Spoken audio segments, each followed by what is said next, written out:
बिस्मिल्लाहिर्रहमानिर्रहीम। अस्सलाम वालेकुम दोस्तों, एहतजाज एक बुनियादी हक़ है इंसानियत का। ये वो हथियार है जो अल्लाह ताला पैदाइशी तौर पर इंसान को अता करता है। जब हम छोटे होते हैं तो रो कर माँ को अपना एहतजाज रिकॉर्ड करवाते हैं, मज़ाहमत करते हैं, जिस पर वो हमें दूध दे देती है।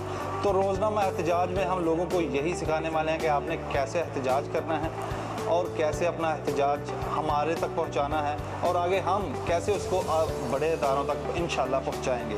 इसके अलावा जो नेशनल इश्यूज़ होंगे हमारे, उस पर हम बाज़ारों में, गलियों में, कूचों में जाके लोगों से उनके मसाइल और उनका एहतजाज रिकॉर्ड किया करेंगे रोज़ाना के हिसाब से।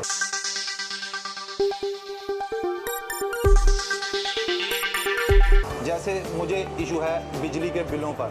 ये मेरे पास एक बिल है जो कि इसी मंथ का है, लास्ट मंथ का, जिसके यूनिट हैं टोटल 86 और इसका बिल फ्यूल एडजस्टमेंट और दीगर टैक्सेस डालकर तकरीबन 5500 हो चुका है। और उस घर का बिल है जो कि एक माह बंद रहा है।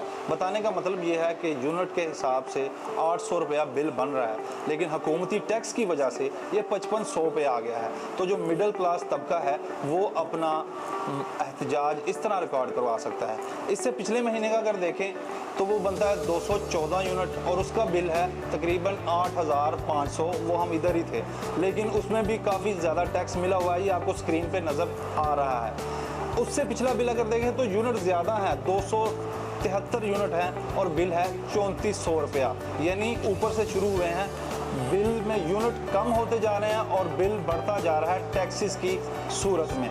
बताने का मतलब ये है कि आम आदमी, मिडिल क्लास इतनी अचानक इतनी बढ़ती हुई महंगाई का कैसे मुकाबला करेगा और उसका एहतजाज कैसे। तो मैं एहतजाज करता हूँ कि ये जो मुझे बिलों में इजाफी टैक्स लगा है, जो कि बगैर बताए अचानक ही पर मंथ के हिसाब से बढ़ा रहे हैं, इस पे इन्हें खुदा का खौफ करना चाहिए और गरीब बंदे को रिलीफ देना चाहिए।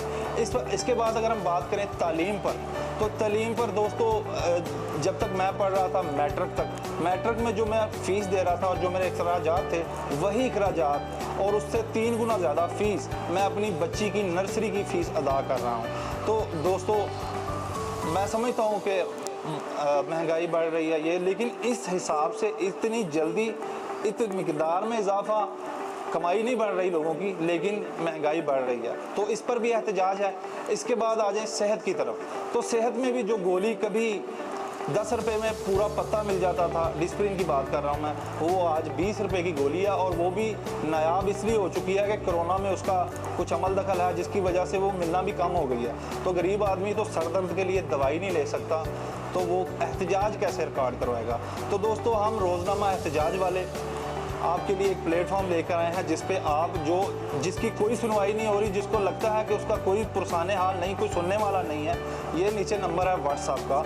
इस पे आप इसी तरह से, जैसे मैंने आपको बिल दिखाया और दिखाया कि किस तरह से ये मुझ पर जबर जुल्म हो रहा है बिला वजह, मतलब कोई ऐसा नहीं मेरी कमाई नहीं बढ़ गई, कुछ भी नहीं है, पहले से ज़्यादा हालात ख़राब हैं, लेकिन बिल बढ़ रहे हैं और गरीब का कोई पूछने वाला नहीं है। ये क्या करूँ मैं इसका। मैं एक दिन पूरा ऑफिस में चक्कर लगाया है ये चेक करने के लिए कि अगर एक बंदा चाहे तो क्या वो बिल कम हो सकता है, लेकिन नहीं हुआ, क्योंकि ये फ्यूल एडजस्टमेंट प्राइस ये बढ़ रहा है, ये वक्त के साथ साथ बढ़ रहा है। इस पर हम एहतजाज ही कर सकते हैं और इंशाल्लाह करेंगे, एक दिन तो सुनेगा ना कोई। जी दोस्तों, तो जो लोग अपना एहतजाज, अपने दुखड़े सुनाना चाहते हैं और दुनिया को बताना चाहते हैं, कोई कहीं नाइंसाफ़ी हो रही है जो आप नहीं दिखा सकते, वो इंशाल्लाह रोज़नामा एहतजाज वाले दिखाएंगे भी, और जिनकी जिस हद तक हम जा सकेंगे उसकी मदद करेंगे, उसके साथ अदालतों कचहरियों तक जाएंगे अगर उसका मामला ज़्यादा गंभीर हुआ तो बहुत शुक्रिया। चैनल को सब्सक्राइब कर लें। पाकिस्तान जिंदाबाद।